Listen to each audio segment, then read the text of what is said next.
وَلَا تَنْكِحُوا الْمُشْرِكَاتِ حَتَّى يُؤْمِنْ، اور مشرک عورتوں سے نکاح نہ کرو جب تک مسلمان نہ ہو جائیں. وَلَأَمَةٌ مُؤْمِنَةٌ خَيْرٌ مِّن مُّشْرِكَةٍ وَلَوْ أَعْجَبَتْكُمْ، اور بے شک مسلمان کنیز مشرکہ عورت سے اچھی ہے اگرچہ وہ مشرکہ عورت تمہیں اچھی لگے. ان مشرکہ عورت مالدار ہو، خاندان اس کا بہت عزت دار ہو، پھر بھی مومن کنیز چاہے وہ کالی ہو، وہ مشرکہ خوبصورت مالدار عورت سے کروڑوں گنا بہتر ہے. وَلَا تُنْكِحُوا الْمُشْرِكِينَ حَتَّى يُؤْمِنُوا، اور مشرکوں کے نکاح میں نہ دو جب تک کہ وہ ایمان نہ لائیں. اپنی بچیاں، اپنی بہنیں ان کے نکاح میں نہ دو. وَلَعَبْدٌ مُؤْمِنٌ خَيْرٌ مِّن مُّشْرِكٍ وَلَوْ أَعْجَبَكُمْ، اور بے شک مسلمان غلام مشرک سے اچھا ہے اگرچہ وہ تمہیں اچھا لگے. مشرک کافر چاہے کتنا ہی کروڑ پتی ہو، کتنا ہی خوبصورت ہو، کتنا ہی خاندان اعلیٰ ہو، اس سے کروڑوں اربوں خربوں گنا بہتر ہے وہ غلام جو کالا ہے لیکن غلام ہے، مومن ہے، اس کے دل میں ایمان ہے، تو وہ اس سے کروڑوں گنا بہتر ہے. اولئک یدعون الی النار، وہ جہنم کی آگ کی طرف بلاتے ہیں. واللہ یدعو الی الجنہ، اللہ تعالی جنت کی طرف بلاتا ہے. والمغفرۃ باذنہ، اور اپنے حکم سے بخشش کی طرف بلاتا ہے. یعنی یہ جو مشرک ہیں، کافر ہیں، یہ لوگ تمہیں گمراہ کرنے کی کوشش کریں گے، تو لہٰذا ان سے نکاح کے معاملات نہ کرو، یہ حرام ہے. اللہ تمہیں جنت و مغفرت کی طرف بلاتا ہے. وَيُبَيِّنُ آيَاتِهِ لِلنَّاسِ لَعَلَّهُمْ يَتَذَكَّرُونَ، اور اللہ تعالیٰ لوگوں کے لیے اپنی آیتیں بیان فرماتا ہے تاکہ وہ نصیحت مانے. ولا تنكحوا المشركات حتى يؤمن ولأمة مؤمنة خير من مشركة ولو أعجبتكم. And do not marry women who are polytheists until they embrace faith. And indeed, the believing slave girl is better than the woman who is a polytheist, even if she appeals to you. Meaning, even if that polytheist woman is wealthy, comes from a highly respectable family, and is greatly admired, a believing slave woman is many times better than that beautiful, wealthy woman. وَلَا تَنْكِحُوا الْمُشْرِكِينَ حَتَّى يُؤْمِنُوا. And do not give Muslim women in marriage to idolaters until they embrace faith. Meaning, do not give your daughters or your sisters in marriage to them. وَلَعَبْدٌ مُؤْمِنٌ خَيْرٌ مِّن مُّشْرِكٍ وَلَوْ أَعْجَبَكُمْ. And indeed, the believing slave is better than the idolater, even if he impresses you. A disbelieving polytheist, no matter how wealthy he may be, how handsome he may be, or how noble his family may be, cannot compare with a believing slave. The believing slave is many times better because he is a believer and has iman in his heart. أُولَئِكَ يَدْعُونَ إِلَى النَّارِ وَاللَّهُ يَدْعُو إِلَى الْجَنَّةِ وَالْمَغْفِرَةِ بِإِذْنِهِ. They call towards the fire, and Allah calls towards paradise and forgiveness with His command. Meaning, these polytheists and disbelievers will try to lead you astray. Therefore, do not enter into marriage arrangements with them. This is forbidden. Allah subhanahu wa ta'ala calls you towards paradise and forgiveness. وَيُبَيِّنُ آيَاتِهِ لِلنَّاسِ لَعَلَّهُمْ يَتَذَكَّرُونَ. And He states His verses for the people that they may attain sincere advice. اس آیت کریمہ میں واضح ذکر کیا گیا کہ مسلمان کو چاہیے کہ نکاح کے معاملات میں دین کو ترجیح دے. کافر، مشرک، یہودی، عیسائی، ہندو، بد عقیدہ، بد مذہب، قادیانی، اسی طرح صحابہ کرام کے گستاخ، اولیاء کے گستاخ، رسول اللہ صلی اللہ علیہ وسلم کی بے ادب گستاخ، جو یہ کہے کہ صلاۃ السلام کھڑے ہو کر پڑھنا بدعت ہے، یا رسول اللہ کہنا شرک ہے، جو محفل میلاد پر اعتراض کرے، حضور کی شان پر اعتراض کرے، ایسے لوگوں کے رشتے میں اپنی بچی نہیں دینی چاہیے، نہ اپنی بہنیں ان کے رشتے میں دینی چاہیے، اور نہ ایسی عورت کو گھر میں لانا چاہیے۔ یہ دیمک کی طرح ہمارے گھروں کے لیے زہر ہے۔ جس طرح دیمک لکڑی کو چاٹ جاتی ہے، ایسی عورتیں جب گھر میں آ جاتی ہیں تو پورے کے پورے خاندان کو بدعقیدہ بنا دیتی ہیں۔ یہ جہاں جائیں نحوست ہی نحوست ہیں، کیونکہ جس کے دل میں بغض رسالت ہے وہ جدھر بھی جائے منوسیت ہی منوسیت ہے، تو اس کا خیال رکھنا چاہیے۔ اور جہاں تک تعلق ہے صحیح العقیدہ مسلمان سے رشتہ ہو، تو پہلے تو ترجیح یہ ہے کہ صحیح العقیدہ مسلمان ہو۔ ہماری بہن کے لیے رشتہ آیا تو ہم یہ دیکھیں کہ یہ لڑکا صحیح العقیدہ ہے کہ نہیں، سب سے پہلے تو یہ دیکھنا ہے۔ اس کے بعد ترجیح جو ہے اس بات کو دینی ہے کہ وہ دین کے قریب ہے کہ نہیں ہے۔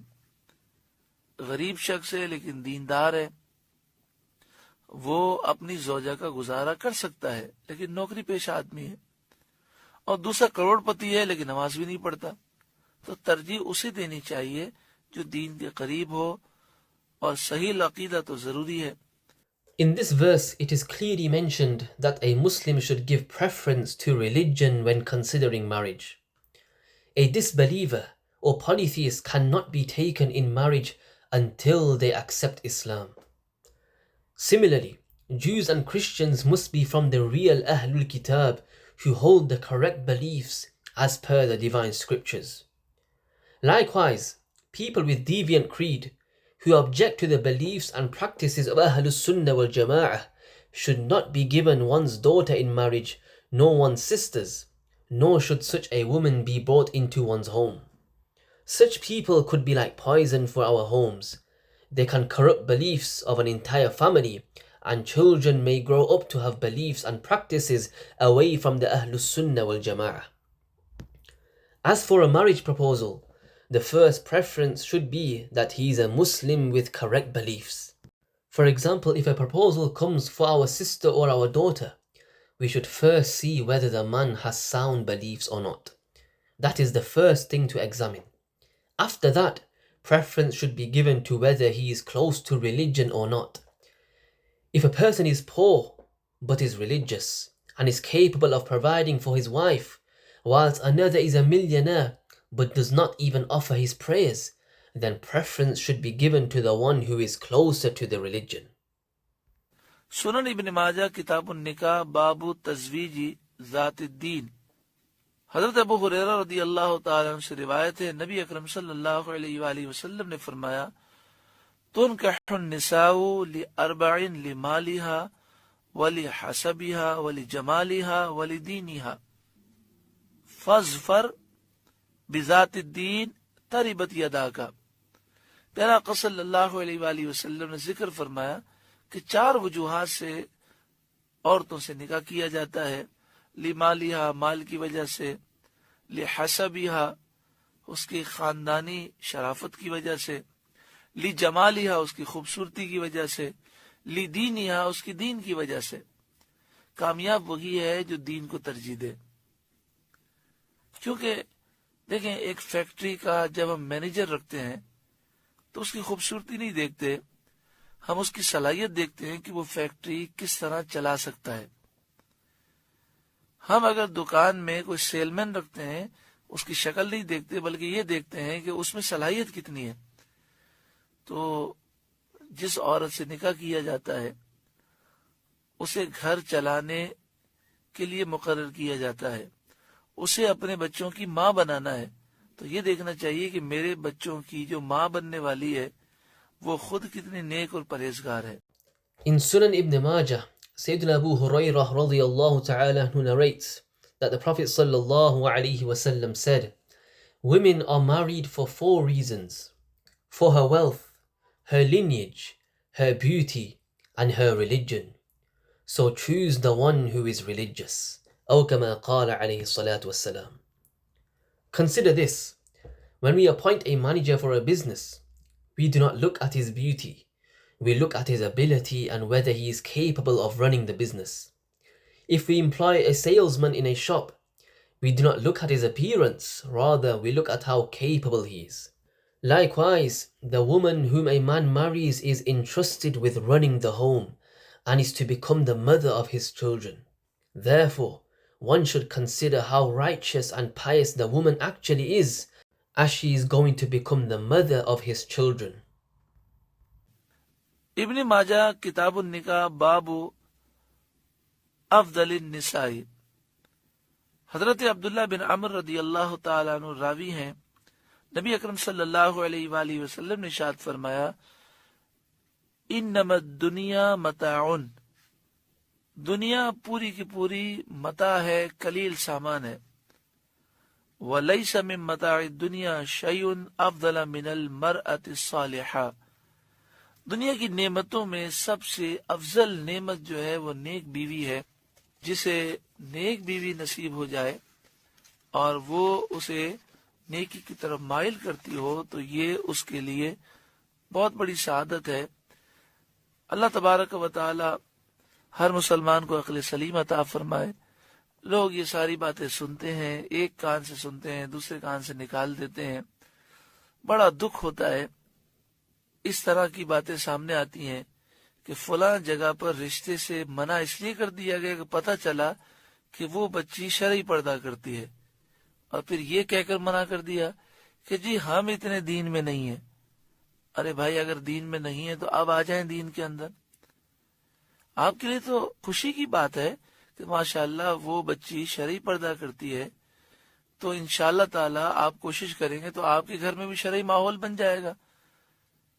نہیں جناب، ہم اتنے دین کی گہرائی میں نہیں ہیں. خدا کا خوف کریں. اس طرح کی باتیں کرنے سے آپ اپنی دنیا کو بھی برباد کر رہے ہیں اور آخرت بھی برباد کر رہے ہیں.